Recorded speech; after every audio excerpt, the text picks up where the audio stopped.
September 21st, 1945, Camp Deming, New Mexico. Inside the darkened recreation hall, a movie projector hummed and flickered.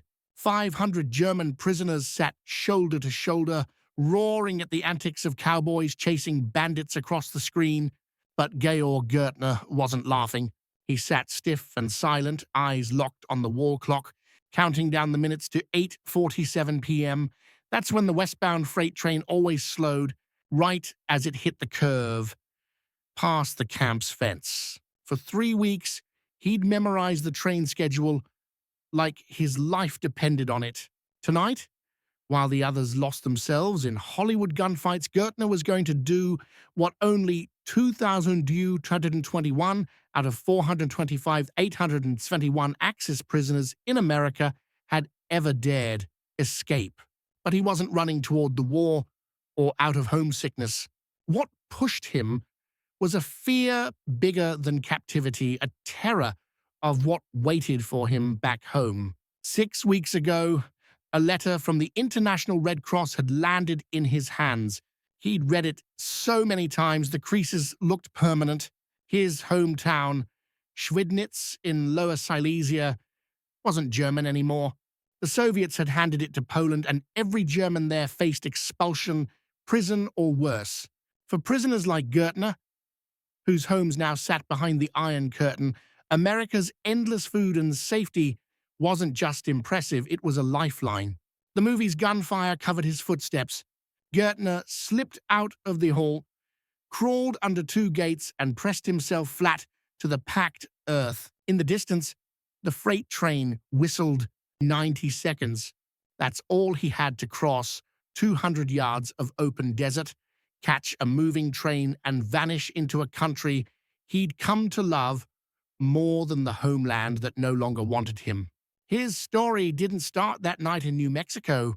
It began on December 18, 1920, in Schwidnitz, a prosperous textile town tucked under the shadow of the Sudeten Mountains. His father managed a brewery, and their life was the kind of solid, middle-class comfort that would seem unimaginable by the end of the war.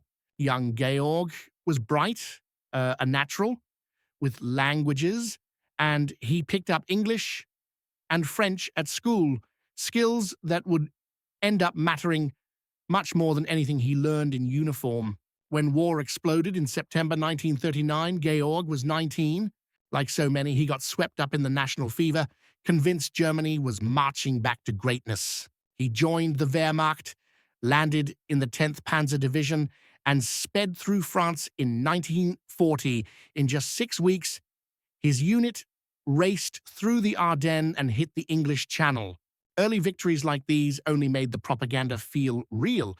Germans were superior, the Allies weak. By February 1941, Gaertner found himself on a crowded ship bound for Tripoli, Libya. He was joining Rommel's newly formed Afrika Korps, and the Desert War would smash any illusions he had about German invincibility. The Afrika Korps started off with just 2 divisions up against the full might of the British Empire. German soldiers stretched a single liter of water across a day in searing 120-degree heat. Sometimes they'd stumble on British supply dumps, tinned peaches, chocolate, cigarettes, even rum. It was a shock, seeing the enemy's abundance firsthand. Desert warfare boiled down to numbers, not heroics. One Tiger tank needed 600 liters of fuel just to go 100 kilometers.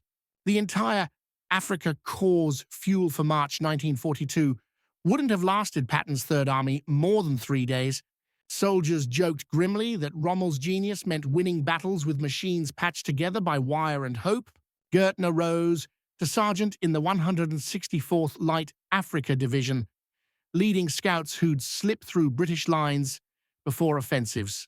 At El Alamein in October 1942, his unit watched helplessly as Montgomery's forces opened up with 1,000 artillery guns, more firepower than the whole Afrika Korps possessed. The British fired 15,000 shells in the first barrage. German guns had just 10 shells apiece for the day. The retreat from El Alamein turned into a 1,400-mile death march across the desert. Gaertner's men abandoned vehicles for lack of fuel, smashed up equipment they couldn't carry, and looked up at empty skies. The Luftwaffe had vanished. Allied planes owned the air. By January 1943, the Afrika Korps was squeezed into a shrinking pocket in Tunisia, surrounded by Americans just landed in Operation Torch. May 1943, Gaertner's war ended in an olive grove outside Tunis. His reconnaissance unit had shrunk from 120 men to just 17. They were out of ammo, out of fuel, and out of hope. British soldiers from the 8th Army surrounded them during the final Axis collapse. In a matter of days, 275,000 German and Italian troops surrendered. Gaertner tied a white undershirt to a rifle and held it high. The British looked almost embarrassed by the scene, offering cigarettes and chocolate to enemies who looked more like scarecrows than the dreaded Afrika Korps. At the makeshift prison camp near Matur, Gaertner saw American organization in action. Nothing in his army days came close. In just 2 days, the U.S. Army built a tent city for 30,000 prisoners. There were field hospitals, kitchens, even latrines, all up and running.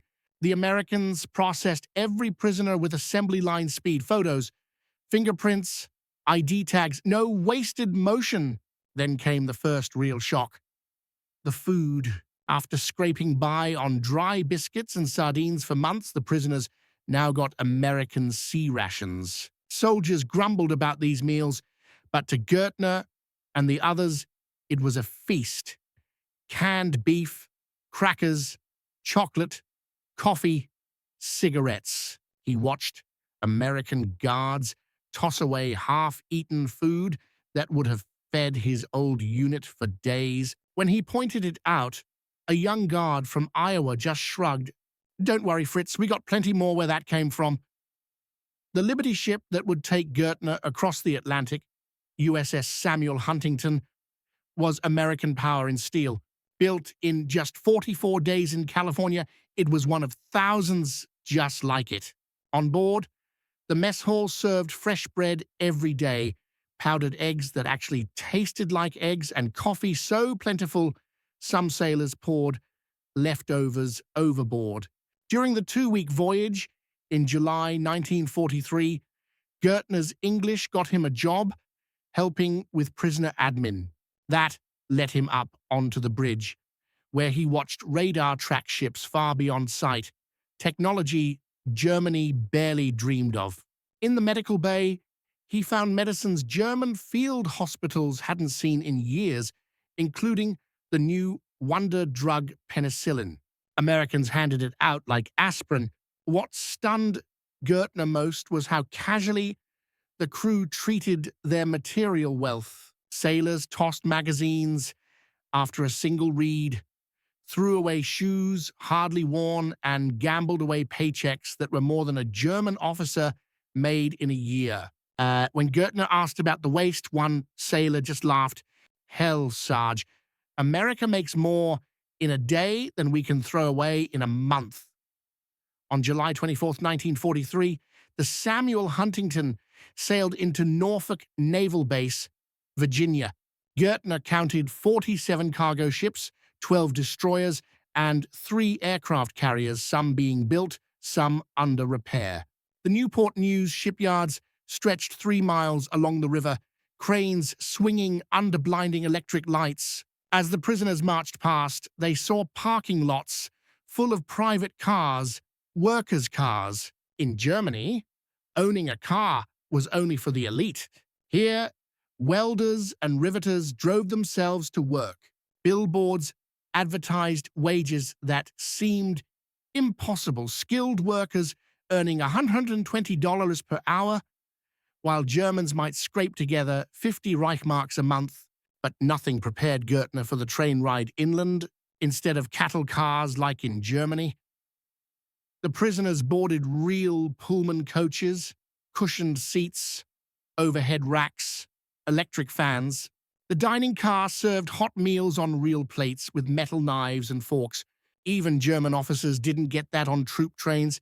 Air conditioning kept things cool, even in July. Technology reserved for Hitler's private train back home.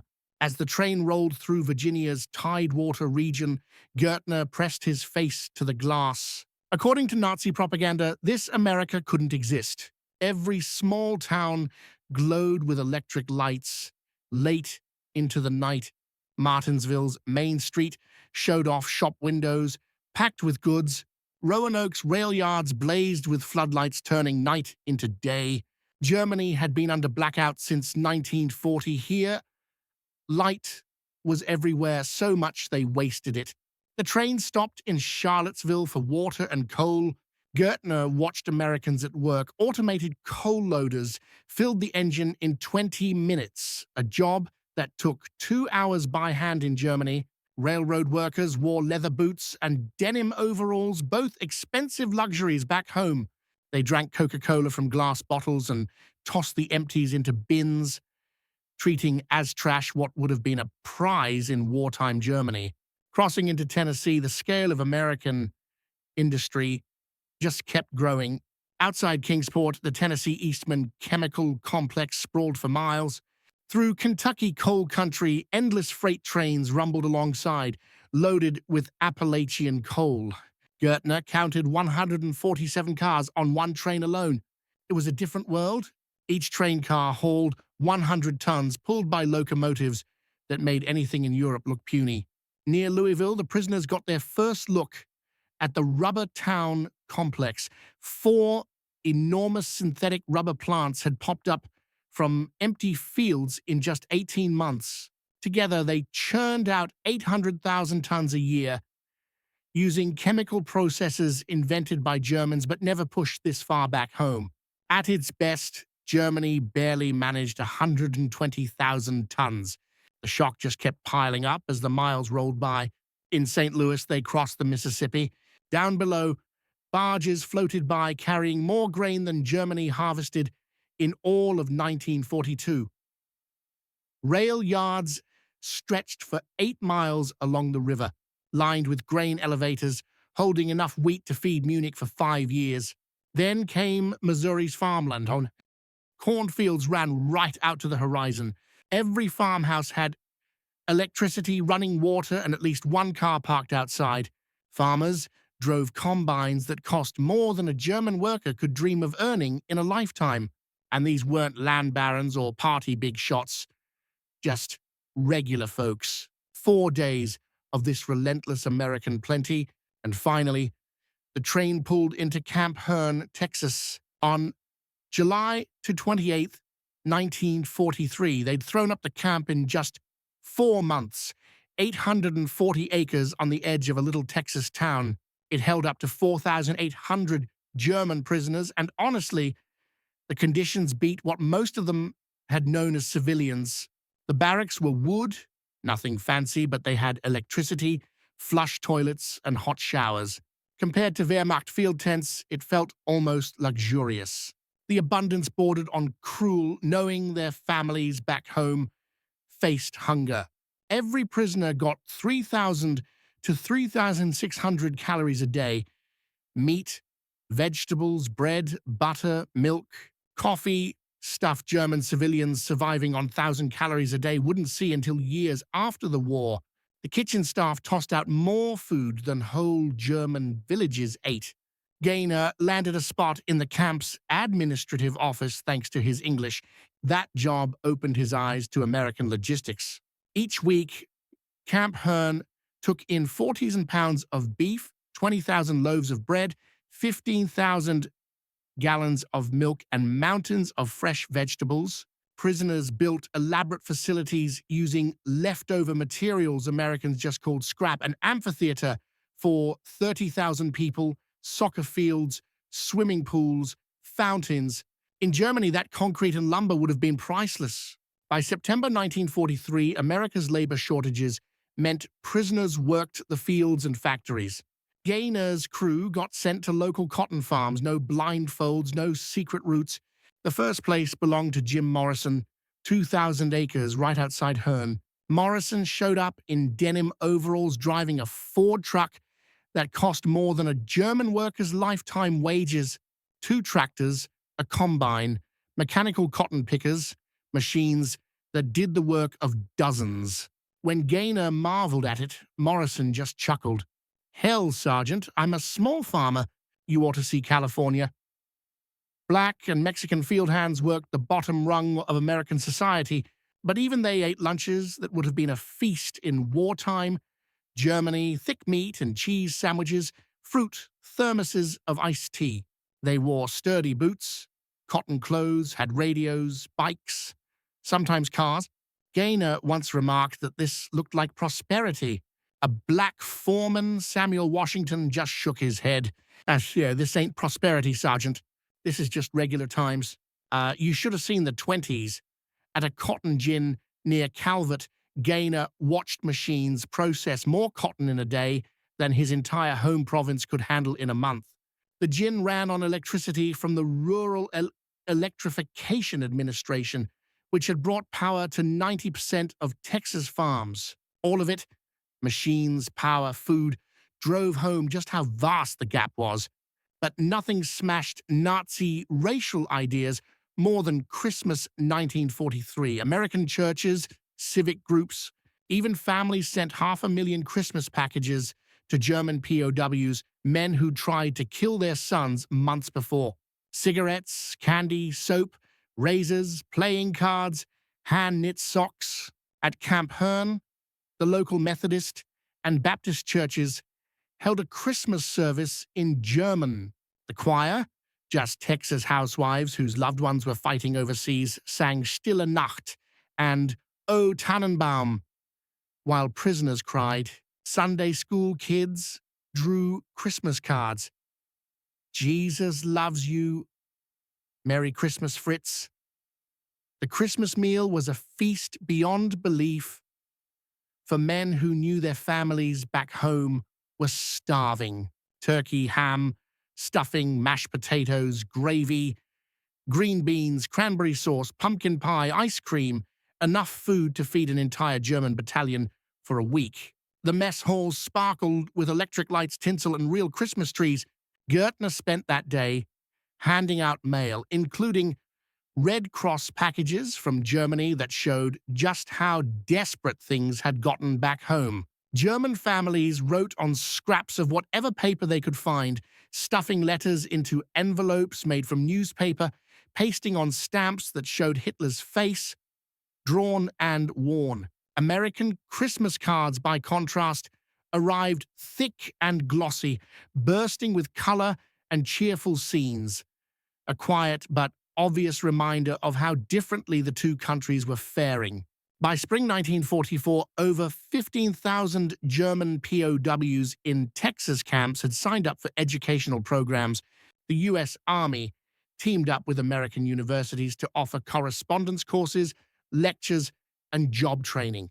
The University of Texas even sent professors out to Camp Hearne to teach classes on American history, economics, and government.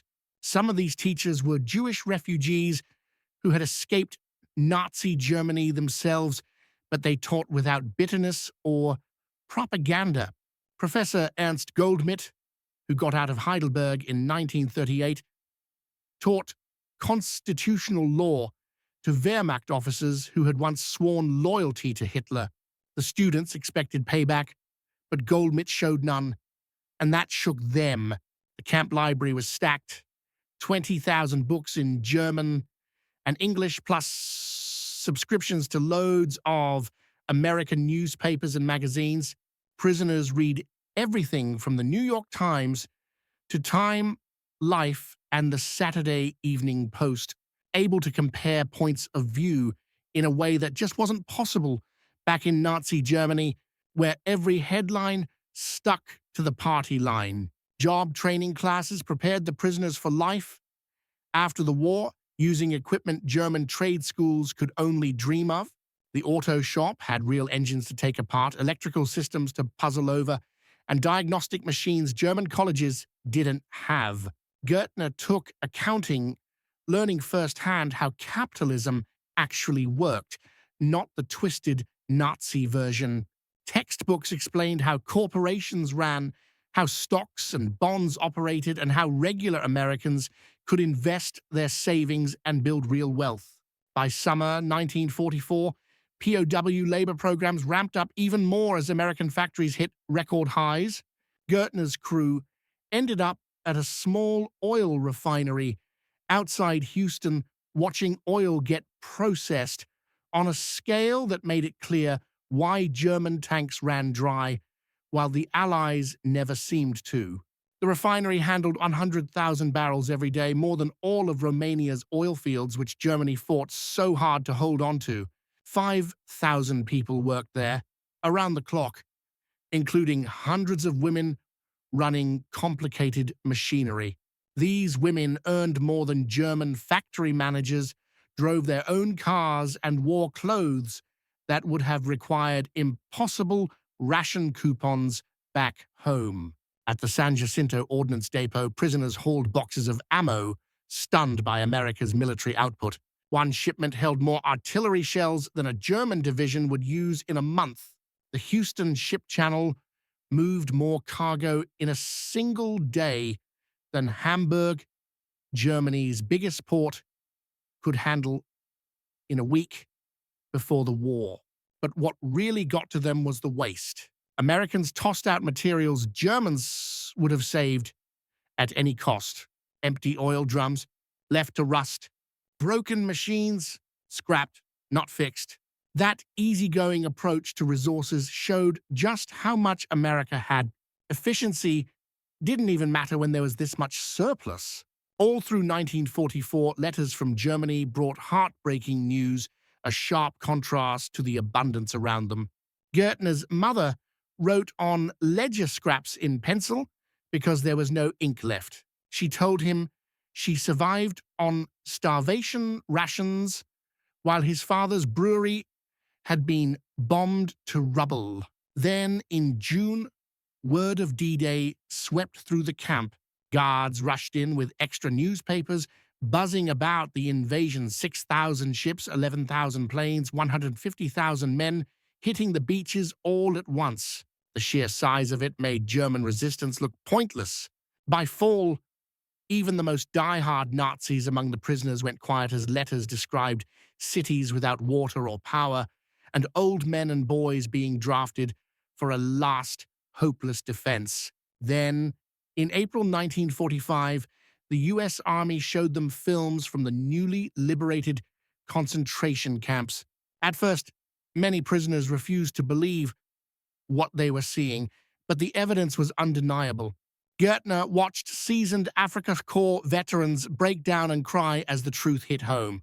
They'd fought for a regime capable of horrors beyond anything they'd imagined, all while they themselves sat in American camps, eating better than their own families back in Germany. The camp hospitals saw psychiatric cases jump by 400% right after the screenings. VE Day, May 8, 1945, brought parties and relief for most, but inside the camps, the prisoners felt only dread. Germany had surrendered, and Gaertner's hometown in Silesia was now on the wrong side of the Soviet border. The Germans there faced expulsion, or worse. That summer, the camps started getting ready for repatriation. For most prisoners, it felt like a death sentence, not a homecoming. The U.S. government made it clear all POWs would be sent back to their exact hometowns, no matter who controlled the territory now. For 35,000 prisoners from areas now in Soviet hands or given to Poland, this meant almost certain death or a one-way trip to Siberia. News kept trickling in about Operation Cahal, how American and British soldiers were forcing Soviet citizens who'd fought with Germany back to the USSR. Screaming, begging, it didn't matter. They were shoved onto ships, sent home to face execution, or end up in the Gulag. Letters from prisoners who'd already been sent back confirmed everyone's worst fears. In the Soviet zone, The NKVD met returnees at the border. Any former POW was contaminated by the West, suspected of spying for America. People vanished into labor camps in the Urals or Siberia.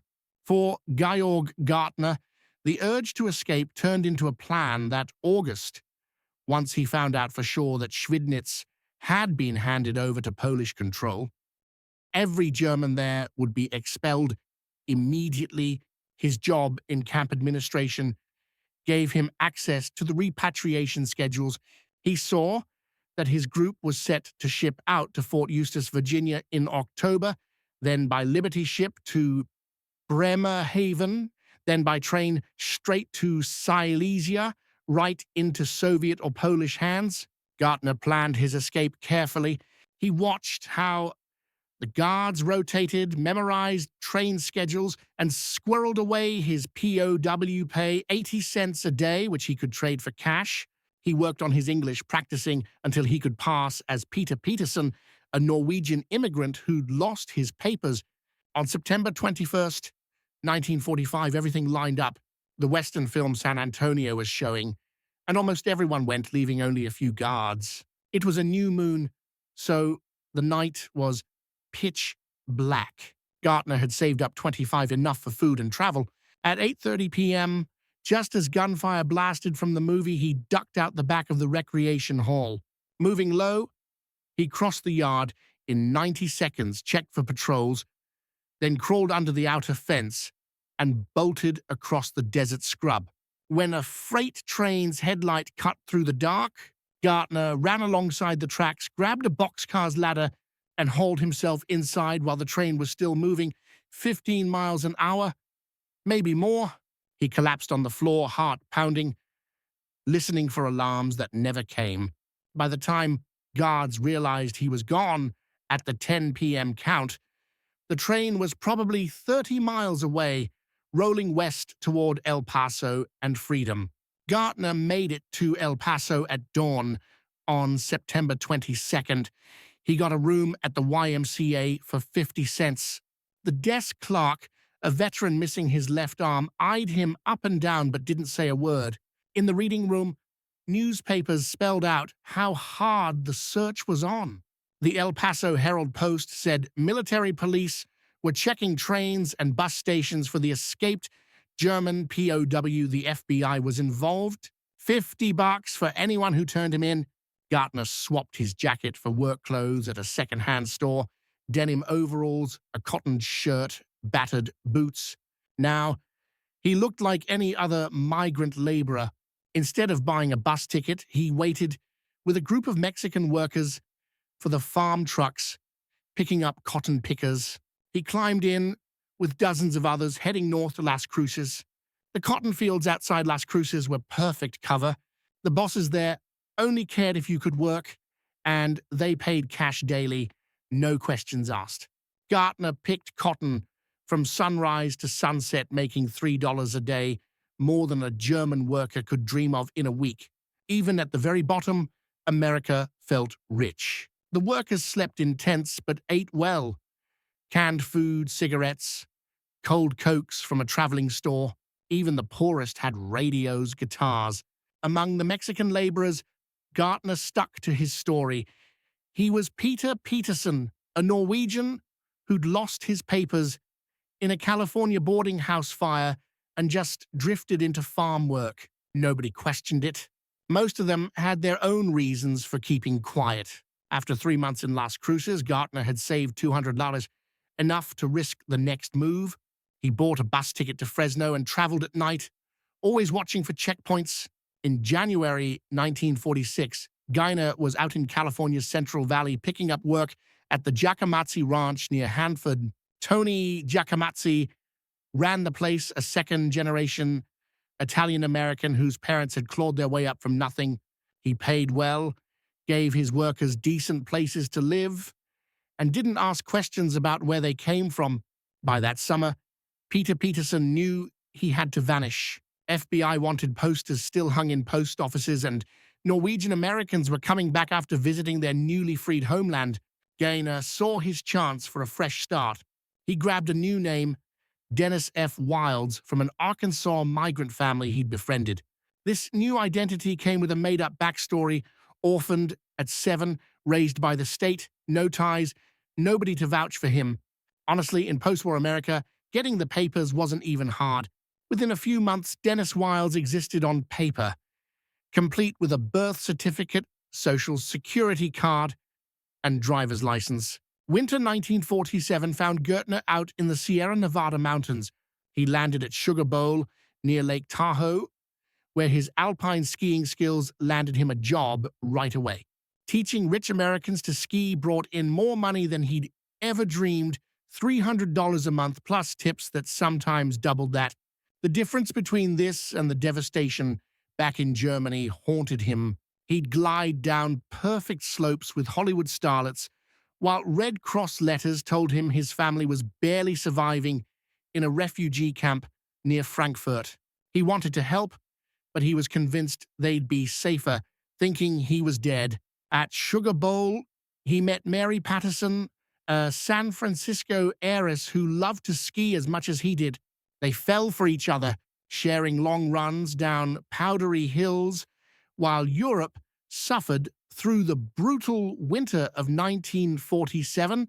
Everything changed for Dennis Wilds on January 13th, 1952. That day, the Southern Pacific's luxury train, the city of San Francisco, got stuck in a monster blizzard at Yuba Pass, trapping 226 people. Gaertner, who was teaching nearby, jumped in to help with the rescue. His old Afrika Korps survival training suddenly meant something again, guiding people to safety when rescuers finally reached them on January 16th. Life magazine snapped photos of the rescue, including Dennis Wilds right there in the thick of it. The photos ran everywhere, but nobody recognized the fugitive hiding in plain sight. The clean-cut ski instructor looked nothing like the gaunt man in the 1943 wanted posters. By 1954, he moved to La Jolla, California. Warmer weather, new scene. He started teaching tennis at fancy clubs, bringing in $500 a month from wealthy actors and executives. The wooden rackets frustrated him, so he invented a lighter, stronger aluminum frame. He called it the Dennis racket, but he couldn't patent it. Too risky. When other guys like René Lacoste made it big with similar aluminum rackets, Gaertner had to watch from the sidelines as others cashed in on his idea. At the La Jolla Beach and Tennis Club, he met Jeanne Clark, a widow with 2 kids. Things developed slowly between them. Real caring, not just passion. On June 15th, 1964, Dennis Wilds married Jean in Las Vegas. By then, he'd lived in America longer than he ever had in Germany. The life he'd invented for himself started to feel more real than what he left behind. Jean believed his story, that both his parents died young, that he'd grown up in institutions with no family left. Her kids called him Dad, never suspecting he once led soldiers for Hitler. In 1966, they moved to Hawaii, where Gaertner found steady work as a construction estimator on military projects. Hawaii's mix of cultures made it easy to blend in. Everyone there had come from somewhere else. But by 1984, living the lie wore him down. When Jean suggested they take a trip to Europe, he realized he couldn't keep it up. He couldn't get a passport without everything unraveling. One humid August night, he finally told Jean the truth. He wasn't Dennis Wilds. He was Georg Gaertner, not an orphan, but a son who'd abandoned his family. Not just a ski instructor, but an escaped prisoner. Jean was stunned, angry, devastated.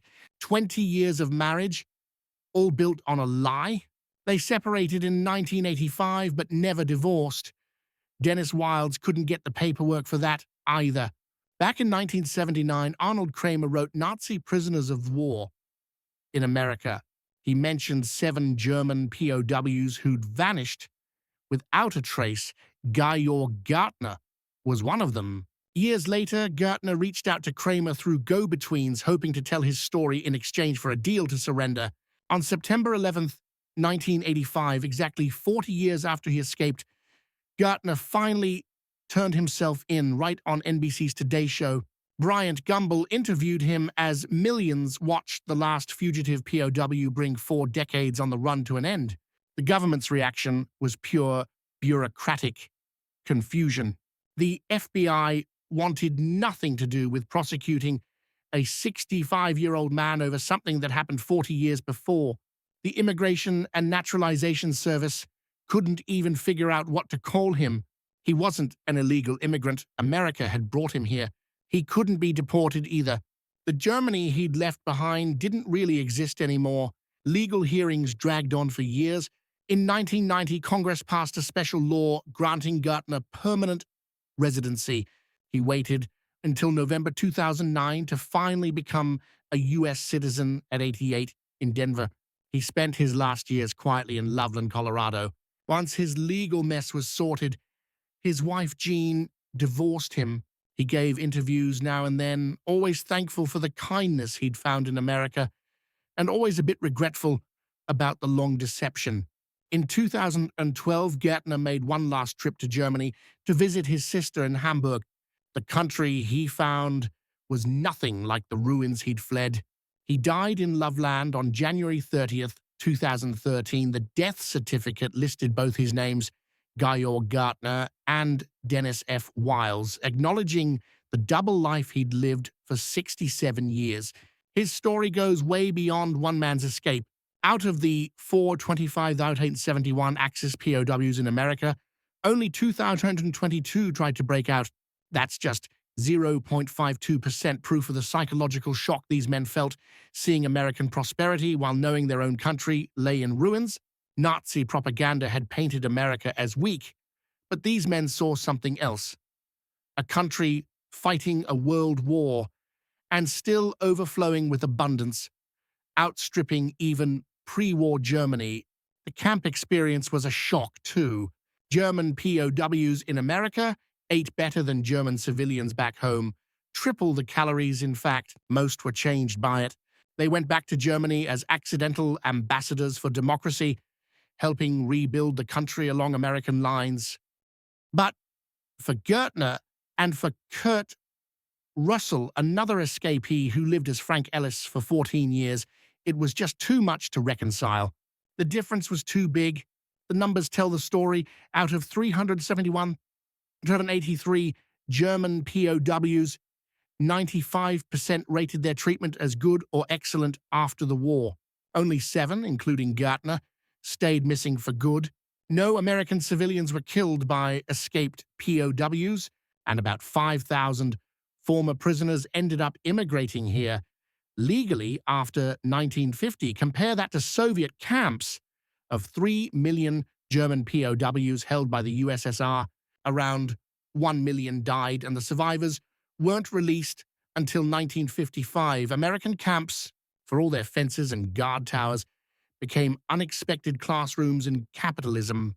POWs learned that you could build abundance, create it, not just seize it. Gaertner lived 2 lives, one as a soldier for a criminal regime, the other as an American who embodied the immigrant dream. He ran because he'd seen what America had, and going back to Soviet-occupied ruins felt like volunteering for hell.